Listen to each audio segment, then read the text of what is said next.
या श्रावण महिन्यामध्ये तुम्हालाही वैभव लक्ष्मी व्रत करायचं आहे का? तर तुमच्या सर्व शंकांचं निरसन, पूजा मांडणी, नैवेद्य, संकल्प, उद्यापन ह्याबद्दल मी तुम्हाला संपूर्ण माहिती सांगणार आहे. तर आजचा व्हिडिओ नक्की बघा. नमस्कार, मी आहे वैशाली. सिम्पली वैशाली चॅनलमध्ये तुम्हा सर्वांचं मी खूप खूप स्वागत करते. श्रावण महिन्याच्या तुम्हा सर्वांना खूप साऱ्या शुभेच्छा. श्रावण महिना सगळं सणांसाठी आणि व्रतवैकल्यांसाठी महत्त्वाचा मानला जातो. तर सगळ्या व्रतांमध्ये हे एक व्रत असं आहे ज्याने अत्यंत शीघ्र असं फळ आपल्याला मिळत असतं. तर ते व्रत आहे वैभवलक्ष्मी व्रत. महालक्ष्मी मातेचं वैभवलक्ष्मी व्रत हे आहे. तर ह्या व्रताबद्दल मी तुम्हाला माहिती सांगणार आहे. हे व्रत कसं करायचं, ह्याची मांडणी कशी करायची, याचा संकल्प कसा घ्यायचा, याचं उद्यापन कसं करायचं, ह्याबद्दल मी तुम्हाला संपूर्ण माहिती सांगणार आहे. तर हा व्हिडिओ तुम्ही बिलकुल स्किप करू नका. तर व्हिडिओ पूर्ण बघा म्हणजे तुम्हाला संपूर्ण माहिती कळेल. आज पहिला शुक्रवार आहे 14 ऑगस्ट, शुक्ल पक्षातला श्रावण महिन्यातला हा पहिला शुक्रवार आहे. तर आजपासून तुम्ही ही पूजा करू शकतात, हे व्रत सुरू करू शकतात किंवा येणाऱ्या पुढच्या शुक्रवारपासूनही तुम्ही व्रत सुरू करू शकता. तर मी आज हे व्रताची मांडणी कशी करायची, पूजा कशी करायची हे तुमच्यासोबत शेअर करणार आहे. तर माझ्यासोबत तुम्हीही ही पूजा मांडू शकता आणि हे व्रत करू शकता. तर हे व्रत एकदम साधं आणि सोपं आहे. सर्वजण हे व्रत करू शकतात. कुमारिका, सुवासिनी, विधवा, पुरुष, अ, मुलं सगळेजण हे व्रत करू शकता. एकदम साधं सोपं व्रत आहे. देवीला फक्त भावना महत्वाची आहे. तिला फक्त आपलं प्रेम हवं आहे. बाकी तिला कुठल्याही गोष्टींची गरज नसते. कुठलंही नैवेद्य नकोय. पण तरीही आपण देवीच्या प्रेमासाठी हे सगळं करत असतो. तर चला तिला जे जे काही आवडतं ते आपण करूया. आणि हे व्रताची मांडणी मी तुमच्यासोबत शेअर करणार आहे. तर अ, हा व्हिडिओ तुम्ही पूर्ण बघा म्हणजे तुम्हाला सर्व काही माहिती व्यवस्थित मिळेल. तर चला सुरुवात करूया आजच्या ह्या वैभवलक्ष्मी व्रताची. हे आहे वैभवलक्ष्मी मातेच्या व्रतकथेचं पुस्तक. तर ह्या पोथीमध्ये, पुस्तकामध्ये जे काही नियम सांगितले आहेत, साधे सोपे नियम आहे. हे पुस्तकात सांगितल्याप्रमाणे जी काही मांडणी आहे ती आपण करणार आहे. एकदम सोपी आहे. मी तुम्हाला एकदम सोप्या भाषेत सांगते. म्हणजे तुम्हाला कुठलाही गोंधळ होणार नाही आणि तुमची पूजा एकदम पटकन मांडून होईल आणि व्रत पण तुमचं एकदम छानपणे पूर्ण होईल. तर चला सुरुवात करूया. सर्वात आधी ना देवीच्या पूजेसाठी काय काय सामान लागणार आहे ना, हे मी सगळं एका ताटात जमा करून घेतलेलं आहे. तुम्हीही अशा पद्धतीने करू शकतात. म्हणजे आपल्याला पूजा करायला सोपं जाईल आणि सारखं सारखं उठायला लागणार नाही पूजा करताना. तर अशा पद्धतीने मी तुम्हाला सांगते. तर सगळ्यात आधी आपल्याला आहे ना, वैभवलक्ष्मी मातेच्या व्रताचं हे पुस्तक घ्यायचं आहे. तर तुमच्याकडे 2 पुस्तकं असतील ना, तर एक तुम्ही समोर आपल्या पाटावर मांडू शकता आणि एक आपल्याला कथा वाचण्यासाठी लागणार आहे. तर हे मातेचं आपल्याला पुस्तक घ्यायचं आहे. तुमच्याकडे असं अष्टलक्ष्मीचं चित्र असेल, फोटो असेल, तर तेही घेऊ शकता. तर आपण हेही आपण पाटावर मांडू शकतो. तर हे एक मी घेतलेलं आहे. तर स्वच्छ पाण्याने भरलेला असा एक कळस आपल्याला घ्यायचा आहे. तर कुठल्याही धातूचा तुम्ही घेऊ शकता. तर असा एक आपल्याला कळस घ्यायचा आहे. तो आधीच भरून घ्यायचा. आणि देवीची पूजा करण्यासाठी आपल्याला लागणार आहे एक सोन्याची एखादी वस्तू, कुठलीही छोटी मोठी तुम्ही घेऊ शकता. सोन्याची नसेल तर आपण चांदीची वस्तू घेऊ शकतो. चांदीचा शिक्का किंवा तेही नसेल चांदीची वस्तू एखादी तीही नसेल तर आपण ₹1 नाणं पण घेऊ शकतो. आणि गणपतीची पूजा करण्यासाठी सुपारी किंवा हे बघा आता सुपारीवर गणपतीचं हे काढलेलं आहे, चित्र काढलेलं आहे, मूर्ती कोरलेली आहे. तर मी ही घेत असते गणपती म्हणून पूजा करायला. तर हे असं आहे. तर महालक्ष्मीचं सगळ्यात प्रिय असं श्रीयंत्र हे आपण पूजेत ठेवणार आहे. हे पूजेला लागणार आहे. तर देवीच्या पूजेसाठी आपल्याला लागणार आहे विड्याची पानं, करपास वस्त्र, देवीच्या आवडीचा हा प्रिय असा शंख आहे, हा आपल्याला पूजेत ठेवायचा आहे. शंखनाद पण तुम्ही करू शकता, तुम्हाला शंखनाद करता येत असेल तर. आणि हे बघा देवीला वैभवलक्ष्मी व्रतासाठी आपल्याला देवीला लाल फूल चढवायचं आहे. मग तुम्ही गुलाबाचं चढवू शकता किंवा जास्वंदाचंही फूल चढवू शकता. तर देवीची प्रिय अशी फुलं, आता गोकर्णाचंही तिला देवीला प्रिय फुल आहे. आता श्रावण महिन्यात खूप सारी ही फुलं येत असतात. तुमच्याकडे येत असेल ना तर तुम्ही हे चढवू शकतात. आणि देवीला आहे ना तुळस, दुर्वा, बेल हे असं अलंकार प्रित्यर्थ आपल्याला चढवायचं आहे. तर हे पण ऑप्शनल आहे. तुम्ही ठेव ठेव असेल तुमच्याकडे तर तुम्ही ठेवू शकता. तर माझ्याकडे आहे, माझ्या झाडांना येत असतं म्हणून मी काढलेलं आहे. तर असं हे आपल्याला फुलं घ्यायची आहेत. देवीला प्रिय असं अत्तर, तर हे आपण लावायचं आहे. तर ही आहे जवाढू पावडर. तर याचा एकदम सुंदर असा मंद सुगंध येतो आणि हे देवीला प्रिय आहे असं म्हणतात. तर आता मी ही पावडर पण आणलेली आहे देवीला व्हायला. तर वर ठेवण्यासाठी, देवीला विडा ठेवण्यासाठी ही 5 फळं घेतली आहे. आणि पूजेसाठी आता हळदी कुंकू, अक्षदा, कापूर, आरती करण्यासाठी ही कपराचे निरांजन घेतलेली आहे.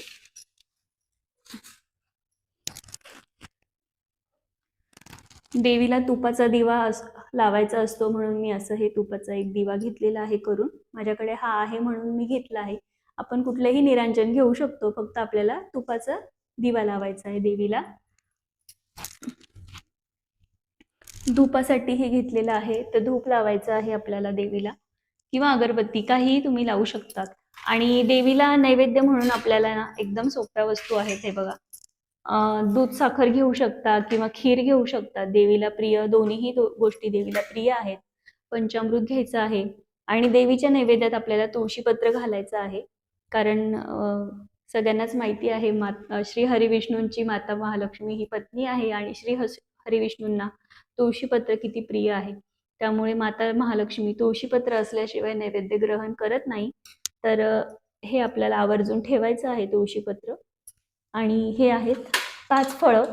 तर तुम्ही कुठलीही 5 फळं घेऊ शकता किंवा 5 केळी घेऊ शकतात, कुठल्याही प्रकारची, किंवा नाही घेतले तरी चालणार आहे. आपल्याला सगळ्यात महत्त्वाचं एक नैवेद्य ठेवला तरी चालतो. तुम्ही गुळ खोबरंही ठेवू शकतात किंवा आता दूध साखर ठेवू शकतात किंवा खीर ठेवू शकतात. तर अशा पद्धतीने सोप्पा नियम आहे. आणि गणपतीसाठी आपल्याला गुळ खोबरं घेतलेलं आहे गणपतीला नैवेद्य ठेवायला. तर हे बघा, तर अशा प्रकारे मी हे सगळं करून घेतलेलं आहे. पूजेचे सगळं साहित्य रेडी केलेलं आहे. आता आपण पूजा कशी मांडायची हे बघूया. पूजेला बसताना आपला चेहरा पूर्व किंवा पश्चिम दिशेला आला पाहिजे, अशा पद्धतीने आपल्याला पूजा मांडायची आहे. चौरंगावर आपल्याला लाल वस्त्र अंथरून घ्यायचं आहे. स्वच्छ असं एखादं वस्त्र अंथरून घ्यायचं आहे. तर अशा पद्धतीने माझ्याकडे हे अष्टलक्ष्मींचं फोटो आहे. आता त्यामध्ये श्रीयंत्र आणि कुबेरयंत्र पण आहे, हे पण ठेवून घेतलं. व्रतकथेचं एक पुस्तक ठेवून घेतलं. सगळ्यात आधी आपल्याला आहे ना चौरंगावर तांदळाची रास मांडून घ्यायची आहे. आणि ह्या तांदळाच्या राशीवर आपल्याला हळदी कुंकू आणि स्वस्तिक काढून घ्यायचं आहे. तर असं स्वस्तिक काढून घेतलंय मी. पाण्याने भरलेल्या कलशाला आपल्याला 8ही दिशांनी कुंकवाच्या उभ्या रेषा उठवून घ्यायच्या आहेत. हे बघा, अशा पद्धतीने.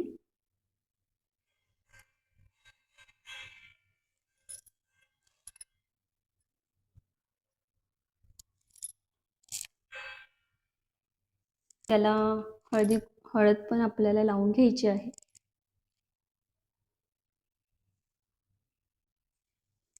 आणि कलश आता आपल्याला स्थापन करायचा आहे. तर कलशामध्ये आपल्याला घालायचं आहे हळद, कुंकू, अक्षदा, सुपारी, पैसा, फूल, तुळस आणि दुर्वा. तर कळशावर ना मी हे असं आंब्याचं डहाळ ठेवलं आहे. हे ऑप्शनल आहे, जर तुम्हाला ठेवायचं असेल तुम्ही ठेवू शकतात.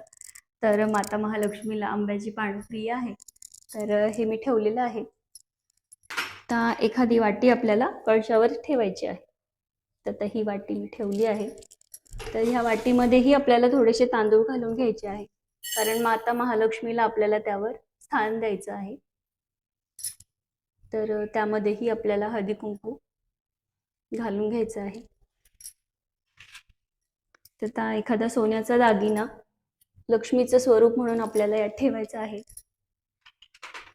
तर मी दागिनाही ठेवला आहे आणि माता महालक्ष्मीचं असं हे चिन्ह आहे माझ्याकडे चांदीचं, ते पण मी ठेवलेलं आहे. तर असं ही कळशाची स्थापना मी केलेली आहे. 2 पाण्यांच्या विड्यावर आपल्याला गणपती ची स्थापना करून घ्यायची आहे. आणि माता महालक्ष्मीसाठीही आपल्याला हा एक विडा ठेवायचा आहे. उजव्या बाजूला आपल्याला ठेवायचा आहे. तर इथे लक्ष्मीसाठी विडा ठेवूया. इथे गणपती बाप्पाला आपण स्थान देऊया.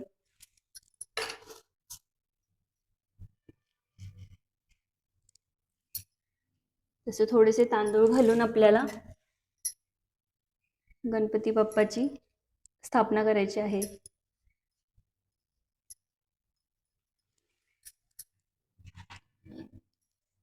हे श्रीयंत्र आता इथे आपण कळसाच्या समोर ठेवू शकतो किंवा इथे बाजूलाही ठेवू शकतो. इथे समोर मी ठेवत आहे. सुपारी आणि पैसा विड्यावर ठेवून घेते. सगळ्यात आधी आपल्याला त्याच्यावर पाणी घालून मग गणपती पूजन करायचं आहे. त्यामुळे आता एवढी पूजा मांडून झालेली आहे. आपण नंतर नैवेद्य ठेवूया. आता सगळ्यात आधी आपल्याला ना चौरंगावर च्या बाजूनी रांगोळी काढून घ्यायची आहे. सुशोभित करून घ्यायचं आहे आपल्याला पूजास्थान. तर माझ्याकडे हे आता वैभवलक्ष्मी मातेचं हे असं चिन्ह असलेलं छापा आहे रांगोळीचा. तर मी यानेच रांगोळी काढणार आहे.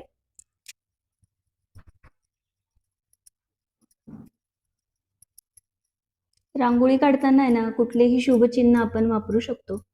माता लक्ष्मीची पावलं, स्वस्तिक, कळस, देवीचं नाव. तर अशा पद्धतीने आता मी कलर टाकून घेतला. हे छापे टाकले ना की पटकन रांगोळी होते. खरं आहे ना आपली. तसं काही नाही, आपण साधी सोपी हातानेही डिझाईन काढू शकतो. हे बघा किती सुंदर वाटतंय.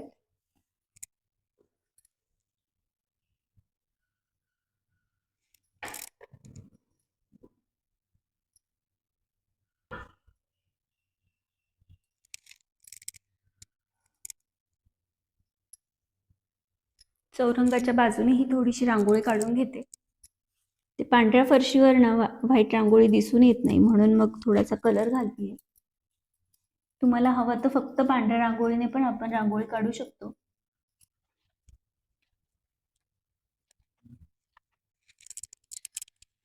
चला, एवढं असं काढून झालेलं आहे. तर रांगोळीवर पण थोडंसं हळदी कुंकू वाहून घ्यायचं, कारण ही शुभचिन्ह आहेत देवीची. तर यांचाही मान आपल्याला करायचा आहे.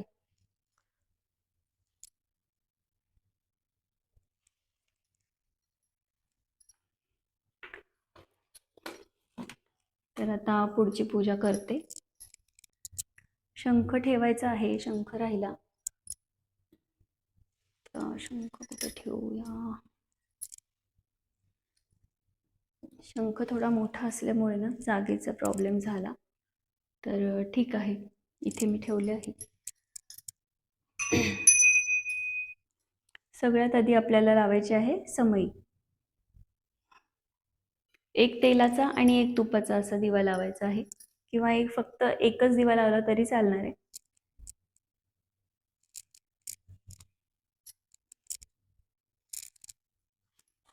दीप प्रज्वलन करून घ्यायचं आहे आपल्याला. दिवा लावून घ्यायचा आहे आणि नंतर पूजेला सुरुवात करायची आहे. कारण अग्नीच्या साक्षीने आपण पूजा करत असतो. ती देवापर्यंत पोहोचत असते. जेव्हा आपण अग्नी प्रज्वलित करतो आणि अग्नीच्या साक्षीने पूजा करतो, तेव्हा ती पूजा देवापर्यंत पोहोचते. असं धूप दीप लावून मग पूजेला सुरुवात करूया.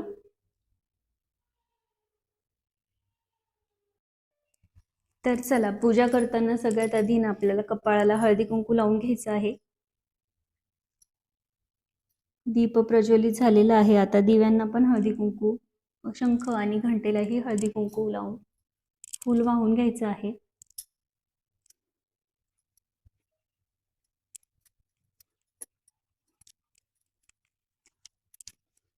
पूजा सुरू करण्याआधी आपल्या घरातल्या देवांना नमस्कार करायचा, आपल्या घरातल्या मोठ्यांना नमस्कार करायचा आणि मग नंतर पूजेला सुरुवात करायची आहे. पूजा सुरू करण्याआधी ना सगळ्यात आधी आपल्याला देवीच्या ह्या व्रतकथेमध्ये जी देवीची 8 रूपं दिलेली आहे त्यांचं आपल्याला दर्शन करून घ्यायचं आहे. तर सगळ्यात आधी आहे श्री अधिलक्ष्मी माता, नंतर आहे विजयालक्ष्मी माता, या सर्व रूपांचं आपल्याला दर्शन करून घ्यायचं आहे. श्री ऐश्वर्य लक्ष्मी माता, श्री वीर लक्ष्मी माता, श्री धान्य लक्ष्मी माता, श्री संतान लक्ष्मी माता. देवीच्या चित्रांचं आपण दर्शन करून घ्यायचं आहे. त्यांना हळदी कुंकू लावून घेतलं होतं मी. तर हे बघा अशा पद्धतीने. आणि मातेला आता प्रार्थना करायची आहे की हे माते, तू योगिनीला जसं फळ दिलंस तसं फळ आम्हा सर्वांना दे आणि आमचे सर्वांचे कल्याण कर. अशी प्रार्थना देवीकडे करून सगळ्यात शेवटच्या पुस्तकाच्या शेवटच्या पानावर आहे ना श्रीयंत्राचं हे असं चित्र आहे. तर त्याची पण आपल्याला दर्शन घेऊन मग पूजेला सुरुवात करायची आहे. इथे बघा अष्टलक्ष्मीचं पण चित्र दिलेलं आहे, अष्टलक्ष्मी मातेचं. तर यांचंही आपल्याला दर्शन घ्यायचं आहे. मग आपल्याला पूजेला सुरुवात करायची आहे. तर आपल्याला यानंतर आपल्याला आचमन करायचं आहे. तर हे बघा, हे माता महालक्ष्मीचं पण यंत्र आहे इथे पुस्तकावर. एकदम सोपं आहे पूजा करणं. तर अशा पद्धतीने तुम्ही पूजा करा. तर हे बघा, हे सगळ्यात आधी हे करायचं, मग आपल्याला आचमन करायचं आहे. तर चला आता आचमन करूया.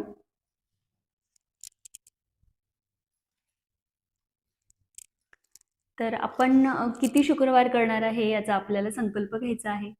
तर 5, 11, 7 किंवा 21 असे तुम्ही कितीही शुक्रवार करू शकता, किंवा श्रावणामधले फक्त 5 शुक्रवार पण तुम्ही करू शकतात. आणि त्यानंतर आपल्याला उद्यापन करायचं आहे शेवटच्या शुक्रवारी. तर सगळ्यात पहिलं आता व्रत सुरू करताना आपल्याला आचमन करायचं आहे. आचमन कसं करायचं हे तुम्हाला माहीत असेल, तरीही मी तुम्हाला एकदा सांगते.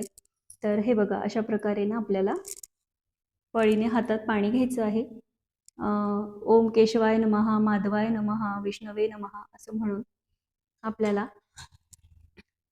आपलं संकल्प बोलायचा आहे, आपली इच्छा बोलायची आहे. आणि नंतर हे पाणी प्राशन करायचं आहे. आणि पुन्हा ओम मधुसूदनाय नमः म्हणजे विष्णूची नावं घेऊन आपल्याला हे ताम्हणात पाणी सोडायचं आहे. आणि नंतर सगळ्यात आधी आपल्याला विडा सुपारीवर पाणी घालून गणपती पूजन करायचं आहे. अशा पद्धतीने त्या विडा सुपारीवर पाणी घालून घेतलेलं आहे मी. आता आपण गणपती पूजन करणार आहे. तर गणपती बाप्पाला आधी फुलांनी थोडंसं पाणी शिंपडून घ्यायचं आहे, म्हणजे आंघोळ घालून घ्यायची आहे. आणि नंतर आपल्याला हळदी कुंकू, अक्षदा वाहून घ्यायचं आहे. गणपतीच्या आवडीचं दुर्वा गणपतीला वाहून घ्यायच्या आहेत. दुर्वा असतील तर तुम्ही वाहू शकतात, नाहीतर मग फक्त एखादं फूल वाहू शकतात. तर हे बघा, दुर्वा मी ठेवलेले आहेत.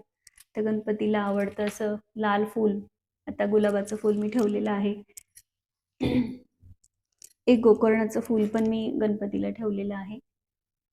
तर गणपती बाप्पाला करपास वस्त्र पण आपण वाहू शकतो. तर अशा पद्धतीने तर गणपती बाप्पाला दीप दूध असं दाखवून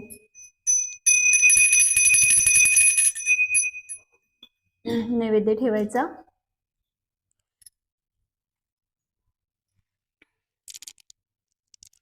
तर गणपती बाप्पाला गुळ खोबऱ्याचा नैवेद्य ठेवायचा आहे. ते चौरंग थोडा छोटा झालाय माझा, पण थोडा मोठा आपण पूजा मांडू शकतो. तर हे बघा, आता गणपती बाप्पाला गुळ खोबऱ्याचा नैवेद्य दाखवून गणपती बाप्पाला प्रार्थना करायची आहे. वक्रतुंड महाकाय सूर्यकोटी समप्रभा निर्विघ्नं कुरु मे देव सर्व कार्येषु सर्वदा. तर निर्विघ्नपणे मी हे जे व्रत करते आहे माता महालक्ष्मीचं, हे पार पडू दे, तुझी कृपा राहू दे आणि माता महालक्ष्मीची पण कृपा होऊ दे, अशी गणपती बाप्पाला प्रार्थना करायची आहे. तर गणपती बाप्पाचं पूजन झाल्यानंतर सगळ्यात आधी आपल्याला माता महालक्ष्मीला प्रिय असं श्रीयंत्र याची पूजा करायची आहे. तर श्रीयंत्राला आपल्याला हळदी कुंकू, अक्षदा, लाल फूल व्हायचं आहे अत्तर लावून. हे बघा, अशा पद्धतीने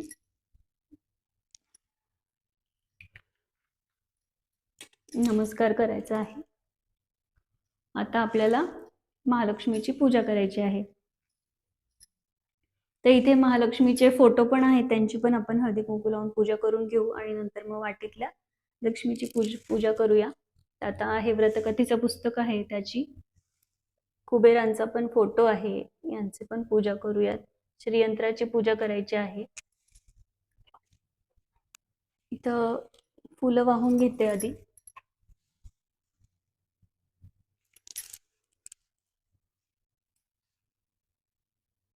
वाटीतल्या महालक्ष्मीची पूजा करण्यासाठी फुलाने आपल्याला याच्यावर पाणी शिंपडायचं आहे.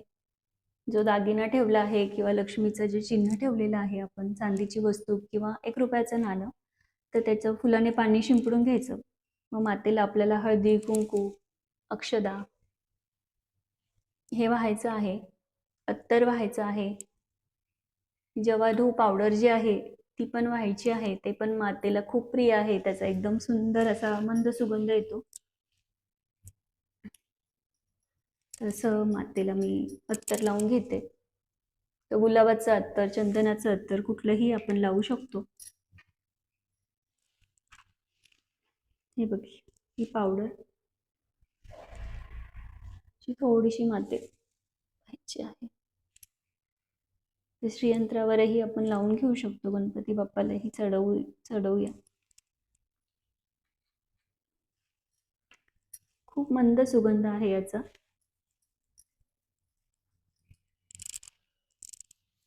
आता देवीला कर्पस वस्त्र पण वाहून घ्यायचंय. तर अवेलेबल असेल तर वाहा, नाही तर असं काही नाहीये. देवीला फक्त लाल फूल, हळदी कुंकू, अक्षदा आणि अत्तर हे महत्वाचं आहे. तर कर्पास वस्त्र होतं म्हणून मी वाहिलं. आता लाल फूल वाहून घेते. देवीच्या आवडीचं असं गोकर्णाचं फूल पण मी वाहून घेते. श्रावण महिना आहे तर भरपूर फुलं येत आहेत झाडाला, गोकर्णाच्या वेलाला. तर आता हे बघा, अलंकाराप्रित्यर्थ आहे ना आपल्याला तुळस, दुर्वा आणि बेल पण देवीला चढवायचे आहेत. अशा पद्धतीने देवीची पूजा करून नमस्कार करून घेतला. देवीला धूप दीप दाखवून घ्यायचा आहे. दिवा ओवाळून घ्यायचा आहे.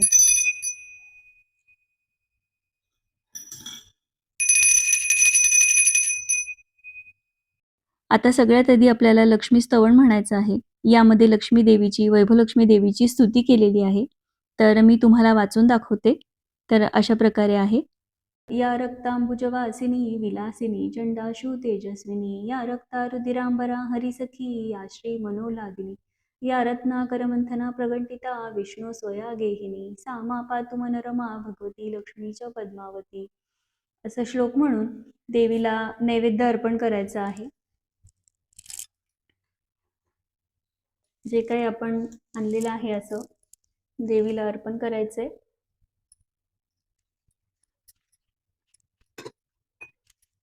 फळं ही आता मी विड्याच्या पाण्यावर ठेवतीये.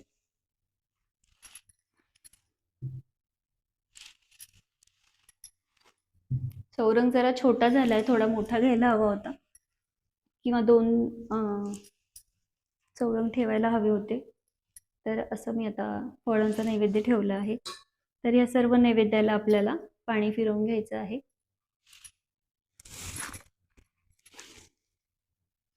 तुळसपत्र पण आठवणीने घालायचं आहे, नाही तर माता ग्रहण करणार नाही नैवेद्य. तर आता नैवेद्य दाखवून झालेला आहे. आता आपल्याला देवीचं ध्यान, देवीचा जो श्लोक आहे ते म्हणायचे आहे त्या पुस्तकात दाखवल्याप्रमाणे, आणि त्यानंतर देवीची प्रार्थना करायची आहे. महालक्ष्मी अष्टक म्हणायचं आहे. तर आपण तर मी हे सगळं तुम्हाला सांगायचं म्हटल्यावर खूप उशीर होईल, खूप मोठा होईल व्हिडिओ. तर एकदम सोपं आहे व्रत. तर हे महालक्ष्मी अष्टक झाल्यानंतर माता महालक्ष्मीची जी कथा आहे दिलेली व्रतकथा, ती आपल्याला वाचायची आहे. देवीची त्यानंतर व्रतकथा झाली की मग आपल्याला गणपतीची आरती आणि लक्ष्मी देवीची आरती म्हणून आपलं व्रत हे पूर्ण करायचं आहे. जर तुम्ही महानैवेद्य बनवला असेल तर तुम्ही दाखवू शकता, किंवा हा नैवेद्य पण पुरेसा आहे. अशी एकदम साधी सोपी पूजा आहे माता महालक्ष्मीची. पूजा संपन्न झाल्यानंतर आपण आपला उपवास सोडू शकतो. तर आता मी पुढची पूजा करून घेते. तर तुम्ही एवढी साधी सोपी अशी पूजा मांडलेली आहे, तर अशी तुम्ही करू शकतात आणि अशा पद्धतीने माता वैभवलक्ष्मीचं व्रत करू शकतात. तर तुमचा संकल्प जो काही शुक्रवारांचा असेल तो तुम्ही करायचा आहे. शेवटच्या शुक्रवारी अशीच पूजा मांडायची आहे. देवीला महानैवेद्य अर्पण करायचं आहे. कुठलाही गोडाचा नैवेद्य तुम्ही करू शकता. पुरणपोळीही करू शकता, किंवा आपण खीर, पुरी देवीला प्रिय आहे ते पण तुम्ही करू शकता. तर असा नैवेद्य करून देवी 5 तुम्ही 5 कुमारिका किंवा 5 सवासणींना खिरीचा नैवेद्य तुम्ही देऊ शकतात. त्यांना बोलवून त्यांचं लक्ष्मी स्वरूप मानून तुम्ही त्यांना अ, खिरीचा प्रसाद द्यायचा आहे आणि अशा पद्धतीने माता लक्ष्मीचं व्रताचं उद्यापन करायचं आहे. एकदम साधी सोपी पद्धत आहे. पुस्तकामध्ये हे सगळं काही व्यवस्थित दिलेलं आहे, तर तुम्ही ह्याप्रमाणे करू शकतात. आणि मी पण एकदम सोप्या पद्धतीने तुम्हाला सांगितलेलं आहे. तर माझी ही पद्धत तुम्हाला सांगण्याची तुम्हाला आवडली का नाही, हे पण मला सांगा. व्हिडिओ कसा वाटला हेही मला सांगा. आणि व्हिडिओ जर आवडला असेल तर व्हिडिओला लाईक करा आणि आपल्या चॅनलला सबस्क्राईब करा. म्हणजे असेच नवनवीन माहिती तुमच्यापर्यंत मी पोहोचवत राहीन. आणि तुमच्या ह्या लाईक्समुळे, कमेंट्समुळे मला थोडासा उत्साह येईल, नवीन काही करण्याची प्रेरणा मिळेल. तर चला आजचा व्हिडिओ इथेच संपवते. वैभवलक्ष्मी मातेची कृपा आपल्या सगळ्यांवर राहू दे. आपल्या सर्वांच्या इच्छा, मनोकामना पूर्ण होऊ दे, अशी मी माता वैभवलक्ष्मीकडे प्रार्थना करते. तर आजचा व्हिडिओ तुम्हाला कसा वाटला नक्की सांगा. तर चला आजच्या दिवस एवढंच. Bye bye.